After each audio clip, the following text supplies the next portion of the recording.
Selamat pagi pemirsa. Universitas Gadjah Mada memecat Edi Meyanto, seorang guru besar Fakultas Farmasi yang terbukti melakukan kekerasan seksual terhadap sejumlah mahasiswi sepanjang tahun 2023 hingga 2024. Publik tentu mengapresiasi langkah Universitas Gadjah Mada yang memecat seorang guru besar demi menjaga muruah UGM.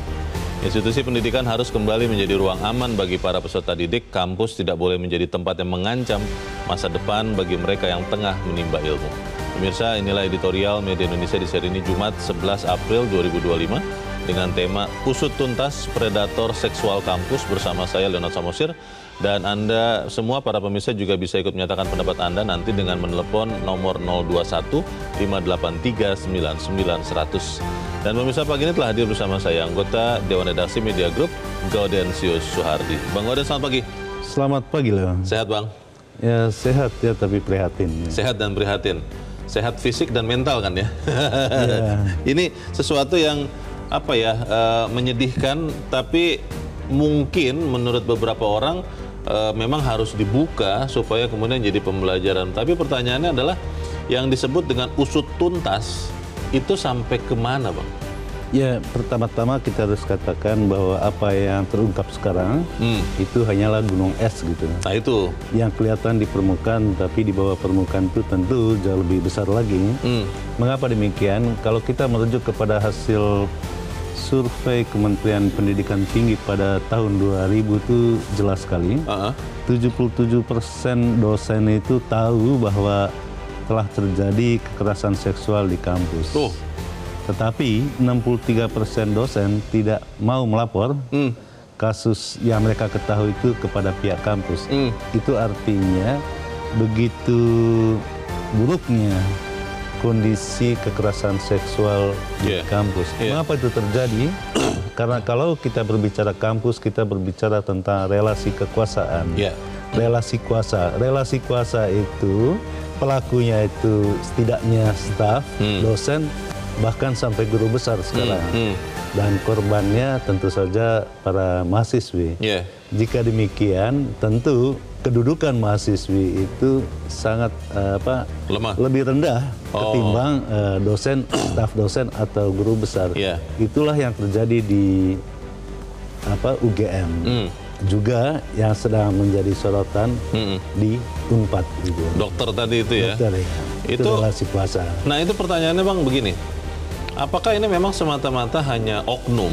Kan kita suka mengatakan begitu kalau ada sesuatu terjadi, itu bukan keseluruhan petugas atau pejabat di instansi itu, tapi hanya orang-orang tertentu lah yang memiliki perilaku menyimpang ini.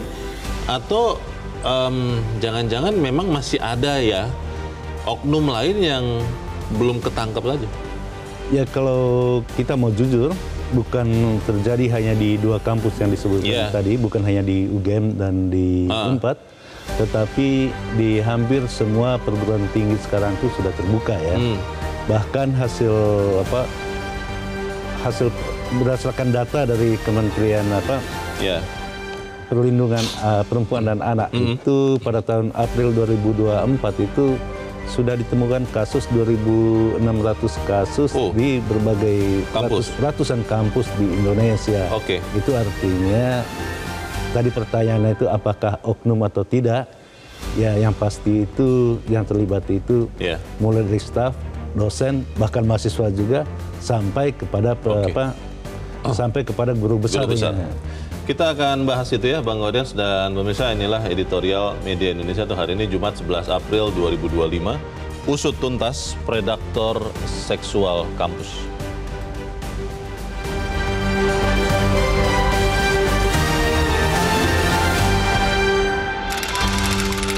Usut tuntas predator seksual kampus.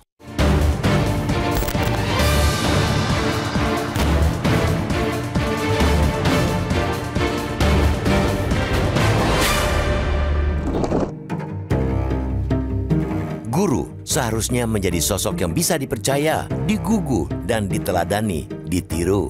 Guru bukan hanya sebagai pengajar, melainkan juga panutan dalam sikap, perilaku, dan moral. Kejujuran, disiplin, maupun integritas merupakan nilai-nilai luhur yang mesti terpatri di diri seorang guru. Prinsip tersebut juga berlaku bagi sosok guru besar. Bahkan sebagai figur akademik tertinggi di lingkungan kampus, tanggung jawab moral dan intelektual seorang guru besar menjadi lebih berat lagi. Seorang mahaguru harus hadir di masyarakat sebagai pengingat akan esensi sejati dari pencarian ilmu, yaitu kebijaksanaan dan kebermanfaatan bagi umat manusia. Berpijak pada hal itu, tertutup ruang bagi guru besar yang nekat berperilaku lancung, apalagi sampai melakukan pelecehan seksual, bahkan kekerasan seksual. Dalam kapasitasnya yang sangat dihormati, guru besar atau seorang profesor bertanggung jawab untuk menciptakan lingkungan yang aman, inklusif, dan penuh penghargaan terhadap martabat setiap individu. Publik tentu mengapresiasi langkah Universitas Gadjah Mada atau UGM yang memecat guru besar Fakultas Farmasi Edi Meyanto. Ia diduga melecehkan sedikitnya 13 mahasiswa yang berkuliah di kampus tertua nomor 3 di Indonesia tersebut. Pemecatan Edi Meyanto akan ditindaklanjuti oleh pihak kementerian yang berwenang melakukan pemberhentian mengingat jabatannya sebagai guru besar dan PNS. Pemecatan menjadi langkah yang teramat tepat demi menjaga marwah UGM. Dengan begitu, kepercayaan masyarakat terhadap kualitas dan moralitas dunia pendidikan secara keseluruhan dapat dijaga. UGM tidak menyembunyikan fakta bahwa ada guru besar yang menjadi pelaku pelecehan. Meski menjadi fakta yang pahit dan menyakitkan, UGM berani mengakuinya demi kebaikan bersama. Institusi pendidikan harus kembali menjadi ruang aman bagi para peserta didik. Kampus tidak boleh menjadi tempat yang mengancam masa depan bagi mereka yang tengah menimba ilmu. Pemecatan Edi Meyanto sekaligus menghadirkan kabar baik bagi upaya penegakan hukum. Aparat kepolisian tidak akan memiliki beban psikologis lagi untuk memproses yang bersangkutan ke meja hijau. Dengan menyeret kasus ini ke ranah pidana, diharapkan bisa menghadirkan efek jera bagi siapa saja, tidak terkecuali guru besar UGM, agar berdiri tegak di atas rel moral dan kesusilaan. Selain mendesak untuk menghadirkan efek jera, penting kiranya agar rantai kekerasan seksual di dunia kampus bisa dicegah sejak dini. Dalam kasus Edi Meyanto, ia juga menjadi predator seksual terhadap para korban di kediaman pribadinya. Para korban diizinkan melakukan kegiatan akademik seperti bimbingan skripsi, tesis, atau disertasi di luar kampus. Tentu harus ada sosialisasi peraturan yang tegas bahwa dosen dan mahasiswa dilarang menggelar urusan akademik di luar kampus. Pelanggaran terhadap larangan itu akan berbuah sanksi tanpa terkecuali. Jika tidak ada sanksi, peraturan tersebut akan menjadi tidak efektif dan rentan dilanggar. Pengawasan ketat juga harus ditingkatkan oleh pihak kampus. Satgas Pencegahan dan Penanganan Kekerasan Seksual atau PPKS harus bekerja secara maksimal dalam melakukan pengawasan di institusi pendidikan masing-masing. Pola relasi kuasa antara dosen dan mahasiswa wajib dicermati. Harus dibangun sistem yang bisa menerabas pola relasi kuasa demi mencegah kekerasan seksual di dunia pendidikan. Seorang dosen, apalagi guru besar, seharusnya menjadi benteng moral bagi para mahasiswa. Namun dari kasus ini kita belajar bahwa kadar intelektual yang tinggi tidaklah cukup untuk mencegah seseorang menjadi predator di kampus. Harus ada sistem dan perangkat yang mumpuni guna membasmi terjadinya kekerasan seksual.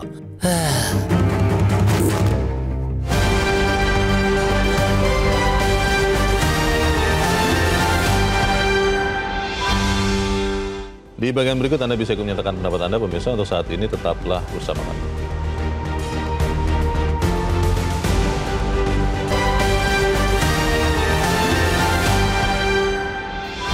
Media Indonesia mengajak Anda untuk mengakses fitur premium e-paper.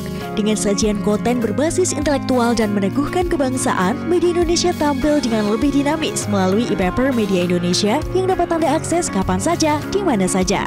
Caranya mudah, download aplikasi Media Indonesia di Android atau ketik link epaper.mediaindonesia.com atau bisa scan QR Code pada layar kaca Anda. Klik tab e-paper di bagian samping layar tablet Anda, daftarkan data diri, serta pilih paket berlangganan e-paper Media Indonesia sesuai dengan kebutuhan Anda. Nikmati juga bonus spesial tambahan 4 halaman rubrik fokus setiap hari. Semua bisa Anda dapatkan hanya di e-paper Media Indonesia. Untuk informasi lebih lanjut, hubungi customer service di nomor 0811 1201 2018 atau kunjungi media sosial @mediaindonesia. Media Indonesia, referensi bangsa. Terima kasih Anda masih bersama kami dan sekarang kita akan mendengarkan juga Bang Gaudens pendapat dari pemirsa Metro TV. Kita saat ini sudah terhubung dengan pemirsa Metro TV di Bekasi, Jawa Barat. Ada Pak Ondo Silitonga. Pak Ondo, selamat pagi. Selamat pagi Bung Leo, selamat pagi Bung Gaudens. Selamat pagi Pak Ondo. Silakan Pak pendapat Anda Pak. Iya, ini kenapa ya akhir-akhir ini termasuk itu dari Universitas Pajajaran di Rumah Sakit Sadikin, itu juga ada mahasiswa calon spesialis. Itu juga melakukan rudal paksa terhadap keluarga pasien dan bahkan baru dapat kabar lagi itu ada 2 juga bahkan pasien yang dirudal paksa. Ini masih berhubungan dengan bidang pendidikan. Juga di UGM Universitas tertua ketiga itu ada terjadi sampai 13. Sebenarnya ini udah dari dulu loh, Bung Leo. Saya dulu juga pernah itu dosen pembimbing itu minta ketemu di rumah, minta ketemu di kantor. Nah ini kalau lelaki itu kadang-kadang dia tidak bisa rudal paksa, dia minta duit itu ada. Dan ini tidak hanya di UGM loh. Ini hampir semua universitas ada, cuman yang ketahuan ini baru ini gitu loh. Dan ini harus dituntas betul, setuju saya. Coba diatur itu agar bimbingan dari guru besar itu jangan dilakukan di rumah, di kantor atau dimanapun, kecuali di kampus. Dan diusahakan di kampus itu ruangannya transparan. Kadang-kadang di kampus juga seperti yang terjadi di Sumatera atau di Lampung itu lupa saya itu juga terjadi seperti itu. Jadi saya mohon ini harus dicabut gelar doktornya atau gelar akademisnya. Kemudian sebagai PNS dipecat dan dihukum berat agar ada efek jerah. Kalau enggak ini berulang-ulang ke semua kampus. Bahkan di akademi juga terjadi hal begini. Demikian, terima kasih. Terima kasih Pak Ondo Silitonga di Bekasi, Jawa Barat untuk pendapat Anda. Selamat pagi Pak. Pak Ondo setuju untuk dihukum berat sampai kemudian cabut gelarnya, kemudian dipecat dan mungkin ya tindakan kriminal ini harus dilanjutkan. Bagaimana Bang?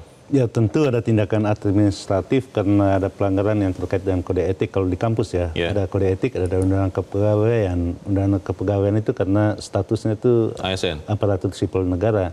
Tetapi jangan lupa bahwa tindakan kekerasan seksual itu berkaitan dengan pidana ya.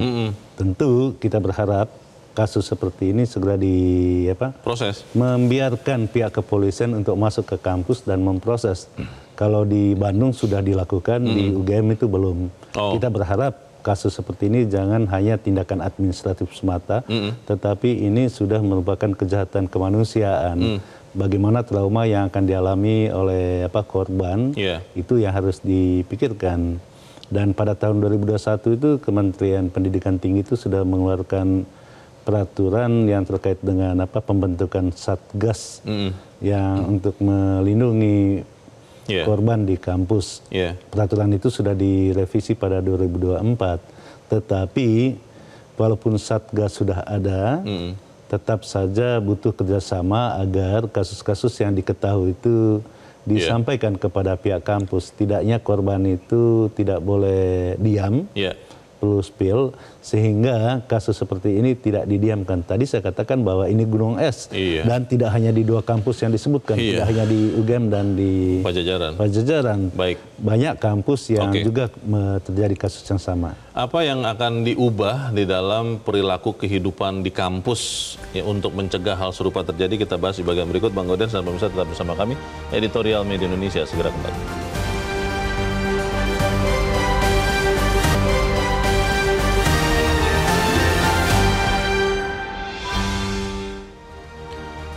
Terima kasih Anda masih bersama kami. Kita di bagian akhir diskusi kita pagi ini. Bang Gaudens, dalam editorial bagian akhir dikatakan harus ada sistem yang mumpuni untuk membasmi terjadinya kekerasan seksual. Tapi tadi Pak Ondo mengatakan bimbingan tidak boleh lagi di luar kampus. Padahal ini praktek yang hampir selalu terjadi kan, bimbingan tidak selalu di kampus. Apa yang bisa dilakukan Bang? Ya kalau bimbingan itu kan bisa tatap muka, bisa tidak tatap muka, apalagi kemajuan teknologi sekarang tuh begitu pesat. Sudah ada Zoom dan yang lain-lain ya. Tidak terlalu penting itu tatap muka atau tidak tatap muka. Tetapi yang paling penting itu bagaimana memastikan efektivitasnya satgas yang dibentuk di setiap kampus. Sesuai dengan peraturan Menteri Pendidikan Tinggi itu kan tegas sekali bahwa setiap kampus itu harus membentuk satgas perlindungan terkait dengan kekerasan seksual. Satgas ini harus bekerja gitu kan, itu yang pertama. Yang kedua, tidak bisa persoalan kekerasan seksual di kampus hanya diserahkan kepada satgas. Semua sivitas akademika harus terlibat di dalamnya untuk memastikan bahwa kampus itu tidak terjadi tindakan kekerasan seksual. Dengan demikian perlu ada saluran-saluran dibuka di setiap kampus agar para korban itu bisa menyampaikan keluh kesahnya, menyampaikan aspirasinya, bahkan melaporkan terjadinya tindakan kekerasan seksual. Yang terjadi selama ini didiamkan karena apa? Karena korban takut. Relasi kuasa tadi yang saya katakan di awal itu yang menyebabkan korban itu diam, tidak mau berbicara. Dengan demikian, kampus perlu membuka mekanisme atau sistem yang memungkinkan setiap korban itu bisa berbicara. Kalau kasus yang di UGM maupun kasus yang terjadi di Unpad itu kan terbuka karena korbannya bicara di media sosial. Betul. Itu artinya lebih nyaman bagi korban untuk berbicara di media sosial ketimbang di kampusnya. Terkait dengan kasus EM di UGM ini, Bang, apa yang harus dilakukan oleh UGM supaya kemudian benar-benar ini adalah menjadi contoh yang memberikan efek jera bagi pelaku dan mungkin bagi oknum-oknum lain yang belum tertangkap di kampus UGM ataupun di kampus-kampus lain, Bang? Ya, kalau yang dilakukan UGM itu kita patut apresiasi kepada kampusnya. Kasus yang terjadi sejak 2024 sudah ditangani dengan bagus dan melibatkan tim Satgas di kampus. Dan sekarang itu yang bersangkutan itu sudah dipecat gitu. Tetapi mestinya dicopot juga gelar guru besar, ya tidak pantas orang itu untuk menyandang gelar guru besar. Karena itu, karena guru besar itu keputusan presiden, ya biarkan presiden untuk mencabutnya. Dan polisi untuk kemudian bergerak bagaimana, Bang? Nah, itu yang ditunggu sekarang ini, karena ini terkait dengan tindak kekerasan seksual yang bukan delik aduan, mestinya polisi juga harus segera masuk. Begitu mengetahui kasusnya harus segera masuk. Ada 13 saksi, 13 korban itu menjadi saksi. Ya mudah-mudahan kasus itu segera dituntaskan. Baik, kita harap setelah apa yang kita bicarakan ini benar-benar ada ujung ya dari kasus kekerasan seksual. Bang Gaudens, terima kasih sudah hadir tempat ini. Selamat pagi, Bang. Pagi loh, terima kasih. Pemirsa, seorang dosen, apalagi seorang guru besar, harusnya menjadi benteng moral bagi para mahasiswa. Namun dari kasus ini kita belajar bahwa kadar intelektual tinggi ternyata tidak cukup untuk mencegah seseorang menjadi predator di kampus. Harus ada sistem yang mumpuni untuk membasmi terjadinya kekerasan seksual. Saya, Leonard Samusi, berterima kasih Anda sudah menyimak editorial Media Indonesia pagi ini. Terus jaga kesehatan Anda, terus jaga nurani Anda. Selamat pagi, sampai jumpa.